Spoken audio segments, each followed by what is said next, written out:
아브람의 조카 롯이 소돔에 들어가서 살던 중 수년 내에 전쟁이 벌어졌습니다. 전쟁의 원인은 메소포타미아의 엘람이라는 나라가 13년 전에 가나안의 여러 지역을 제압해서 조공을 받고 있었는데 엘람이 잠깐 약해지거나 혼란한 틈을 타서 가나안 지역의 도시국가들이 조공받치기를 거절한 것입니다. 엘람 왕 그돌라오멜은 주변의 샘족 나라들과 4개 연합국을 형성하여 가나안 지역으로 쳐들어옵니다. 그들은 저항하는 요단강 동쪽의 여러 나라들을 정복하고 결국 소돔 지역으로 진출합니다. 소돔의 왕도 고모라, 아드마, 스보임, 벨라 등 5곳이 연합하여 그들에게 대항했지만 결국 참패하게 되었습니다. 셈족의 4개 연합국은 소돔 지역의 성들을 약탈하여 감나가는 재물들을 모두 노략하고 많은 사람들을 사로잡았습니다. 이때 아브라함의 조카 롯과 그의 가족들도 함께 포로가 되어 끌려가게 되었습니다. 이대로 끌려가면 롯은 평생 노예로 살아야 할 운명이 되었습니다. 롯은 작은 아버지인 아브람에게 이 사실을 알리려 노력했는데 결국 한 명이 탈출하여 아브람에게 조카의 불행을 전했습니다. 이제 아브람은 어떻게 해야 될까요? 아브람은 사실 그 당시 많은 종들과 훈련된 군대를 가지고 있었습니다. 아브람이 강한 무력을 갖춘 데에는 그만한 이유가 있습니다. 당시는 각자의 재산과 생명을 스스로 지켜야 하는 시대였습니다.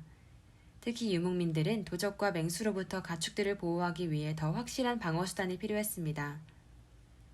아브람은 타 지역에서 온 사람이고 재물이 많았기 때문에 주변 족속들이 언제든지 그들을 죽이고 가진 것을 빼앗으려고 기회를 노릴 수 있습니다. 이 상황에서 아브람이 하나님만 의지하고 기도하고 산다면 하나님의 도우심으로 살 수는 있을 것입니다. 그러나 믿음이 조금만 약해지면 수시로 불안과 두려움에 떨며 살아야 하는 것은 본인의 몫입니다. 그러므로 이런 상황에서는 하나님을 의지하는 한편 사람이 할 수 있는 준비도 하는 것이 좋을 것입니다. 다만 평소 대비를 너무 철저하게 하고 그것만 의지하는 불신앙이 없다면 하나님도 이를 금하지 않을 것입니다. 아브람에게는 원래부터 종이나 함께하는 사람들이 많았는데 평소에 병법을 잘 훈련시켜서 전쟁을 할 수 있는 사람만 318명이 있었습니다. 이 정도면 그의 가족들까지 합하면 아브람에게 딸린 사람들은 1000명이 넘었을 것으로 추정할 수 있습니다. 병사들은 대부분 아브람의 집에서 태어나서 자랐고 아브람에게 충성하는 사람들이었습니다. 아브람은 또한 세계 부족과 동맹을 맺은 상태입니다. 그 당시나 지금이나 서로의 안전을 위해서 주변 세력들과 동맹을 맺는 것은 어쩔 수 없는 일입니다. 주변의 족속들이 모두 동맹으로 연결되어 있는데 아브람만 홀로 있는 것은 매우 위험한 일이므로 그도 역시 타 족속들과 동맹을 맺은 것 같습니다. 그러므로 아브람은 강한 병사들과 동맹 세력을 가진 힘이 있는 자였습니다. 그런데 아브람의 병력이 결코 약하지 않다고 하더라도 수만 혹은 수십만 명으로 추정되는 고대국가 연합을 친다는 것은 기름을 안고 불 속으로 뛰어드는 것과 다를 바 없는 것입니다. 그럼에도 불구하고 아브람은 오로지 조카를 구하기 위해 불가능해 보이는 전쟁을 하기로 결심합니다. 이는 아마 기도 중에 하나님이 도와주기로 응답하셨거나 그런 확신이 들었기 때문일 것입니다. 혹은 확신이 들지 않았더라도 그를 도우시는 하나님만 전적으로 믿고 나서기로 마음먹었을 것입니다. 아브람은 자식같이 키워온 사랑하는 조카, 불쌍한 롯을 위해서 기꺼이 큰 위험 속으로 뛰어드는 것입니다. 얼마 전까지만 해도 자신이 살기 위해 부인을 동생이라 거짓말하던 아브람이 이제 더 깊어진 믿음으로 조카를 구하기 위해 목숨을 거는 것입니다. 이런 모습은 하나님께서 좋게 보시는 것입니다. 하나님은 어려움에 빠진 가족이나 친족을 돌보지 않는 것은 믿음을 배반한 자요 불신자보다 더 악한 자라 하십니다. 하나님도 머지않아 사랑하는 우리를 위해서 그의 외아들을 죽게 할 것이므로 아버지를 본받아 사랑을 실천하는 아브람이 너무나 사랑스러웠을 것입니다. 또한 아브람이 100% 하나님만 의지하는 모습도 하나님을 많이 기쁘시게 합니다. 하나님은 우리를 도울 능력이 있고 또한 도울 마음이 있는 분입니다.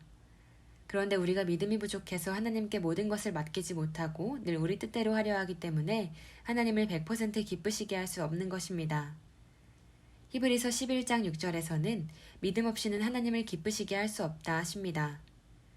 하나님을 전적으로 믿고 의지하는 아브람의 모습은 하나님을 진정 기쁘시게 해드렸을 것입니다. 아브람의 출정에는 그 당시 동맹을 맺은 마므레, 에스골, 아넬 등도 참여합니다. 그런데 이들은 모두 족장들이었으므로 혼자서 참전했다기보다는 각자 자기의 병사들을 데리고 갔을 것입니다. 아브람은 어떻게 초강대 연합군을 치러 가자고 동맹들을 설득할 수 있었을까요? 그 당시는 전쟁이 중요한 비즈니스인 시대이므로 전쟁에서 이기고 돌아오면 용병들은 획기적으로 큰 부를 거머쥘 수 있었습니다. 그렇다 할지라도 지극히 위험한 싸움을 단지 돈만을 바라보고 나설 사람은 없을 것입니다. 그러므로 아마 전쟁의 선두는 아브람이 맡고 그들은 후방에서 소극적인 도움만 주는 조건으로 참전하게 되었을지도 모릅니다. 무엇보다도 하나님을 신뢰하는 모습과 조카를 구하려는 아브람의 강한 열망을 보고 그들의 마음이 움직였을 것 같습니다. 아브라함은 조카를 구하기 위해서 진정 큰 위험 속으로 빠져듭니다. 이는 애굽에서 그를 도와주신 하나님을 굳게 믿는 힘으로만 가능한 것입니다. 아브람은 단까지 약 200km를 쫓아갑니다. 이 정도 거리면 낙타를 타고 최대한 빨리 달려도 3에서 5일은 걸려야 합니다. 이들을 따라잡기 위해 달려가면서 아브람이 할 수 있는 것이 무엇일까요? 믿는 성도들이 할 수 있는 게 기도밖에 더 있겠습니까? 아브람은 사례를 빼앗겼던 순간보다도 더 간절히 하나님께 기도했을 것입니다. 조카를 구하려는 마음도 간절하지만 하나님의 도우심이 없다면 자신이 죽을 확률이 거의 100%이기 때문입니다. 이런 절박한 상황에서의 기도는 대부분 한두 마디만 반복하게 됩니다. 아버지, 불쌍한 롯을 구하게 해주시고 저의 목숨을 극한 위험에서 건져주세요. 아브람은 달려가면서 눈물로 기도하고 눈만 뜨면 하루 종일 기도만 합니다. 지금은 기도하는 것밖에 아무것도 할 수가 없습니다. 그러나 이는 또한 하나님을 가장 깊이, 가장 가까이서 만나고 대화할 수 있는 시간이 되는 것입니다. 고난 때문에 하나님을 더 의지하고 하나님과 더 가까워지는 것입니다. 아브람은 아마 4일째에 그들을 따라잡았을 것입니다. 아브람은 하나님께 기도하며 얻은 전략을 행하려고 늦은 밤까지 기다리며 기회를 엿봅니다. 적은 숫자로 어떻게 수십, 수백 배의 군대를 이길 수 있을까요? 하나님께서 함께 하신다면 얼마든지 가능합니다. 하나님은 아브람의 믿음, 조카를 사랑하는 마음, 간절한 기도 등을 보시고 아브람을 도와주십니다. 하나님께서 아브람의 적들을 무력화하신 것입니다. 가나안의 나라들을 완전히 정복한 연합국의 왕들은 이제 아무도 자신들에게 도전할 수 없다는 자만함으로 실컷 술을 마시고 깊이 잠들었을 수 있습니다. 마침 초병들도 방심하다가 잠에 빠져 야밤의 기습에 대응하지 못합니다. 하나님이 재우시니 모두가 취하고 잠들게 된 것입니다. 아브람은 자신들의 숫자가 많게 보이려고 병사들을 나누어서 동시다발적으로 여러 방향에서 공격하게 합니다. 심야에 느닷없이 사방에서 들려오는 함성과 발굽소리와 화살과 칼들의 소리. 깊은 수면에서 갑자기 깨어난 적들은 어두운 중에 상황 판단이 안 되어 서로 치고받다가 자멸합니다. 어떤 사람들은 하나님이 주신 극도의 두려움에 휩싸여 맨몸으로 달아나기 시작합니다. 술에 취해 휘청거리는 발로 무기도 없이 달아나는 오합지졸들을 치는 건 파리 잡듯이 쉬운 것입니다. 일이 이렇게 쉽게 풀리는 것은 사랑하는 아브람을 위해 하나님이 싸워주셨기 때문입니다. 아브람은 거의 괴멸되어 버리고 남은 적들을 다메섹까지 출격하여 몰아냅니다. 적들은 모든 포로와 노획물들은 그대로 둔 채 달아났으므로 아브람은 결국 롯과 소돔 지역 사람들까지 구하게 됩니다. 아브람이 전쟁에서 돌아올 때에 아직 살아있던 소돔 왕이 그를 맞으러 나와서 전리품은 가지고 자신의 백성들은 보내달라고 말합니다. 기록만으로 볼 때의 소돔 왕의 자세는 감사하는 모양보다는 불손함이 더 커 보입니다. 원래 전쟁에서 이기면 노획물과 포로들은 모두 승리한 자가 소유할 수 있습니다. 그러나 아브람은 멜기세덱 왕에게 전리품의 10분의 1을 바치고 그의 병사들이 먹은 음식과 용병들의 지분을 제하고 자신은 개인적으로 아무것도 가지지 않습니다. 아브람은 왜 자신의 것인 전리품을 포기했을까요? 아브람은 지금도 충분히 부자입니다. 이는 모두 하나님께서 주신 것이고 앞으로도 필요하면 하나님이 더 주실 것입니다. 그런데 아브람이 노획물을 가지면 은혜를 모르는 소돔 왕이 자기 때문에 아브람이 부자가 되었다고 떠벌릴 수 있습니다. 이는 아브람에게 복을 주신 하나님의 공을 소돔 왕이 가로채는 것이 됩니다. 고마우신 하나님이 불손한 소돔 왕의 그늘에 가려지게 할 수는 없는 것입니다. 아브람이 그들의 재물을 하나도 갖지 않은 것은 또한 값비싼 보물들이 대부분 우상의 모양이거나 가증스런 형상을 한 것들이 많기 때문일 수도 있겠습니다. 아브람은 우상숭배와 타락이 성행하던 지역에 온갖 역겨운 장신구들과 부정한 물건들을 소유할 마음도 나지 않았을 것입니다.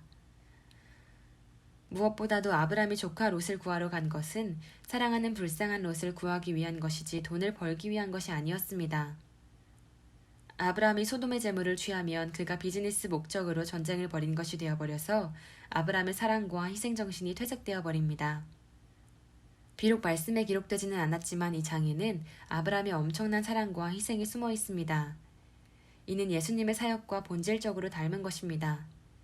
쾌락을 줬다가 사탄에게 포로가 되어 끌려가던 롯과 우리들, 죽을 수밖에 없는 사람을 불쌍히 여기고 구해주기 위해 희생의 길을 택한 아브람과 예수님 등은 모두가 닮은 모습입니다.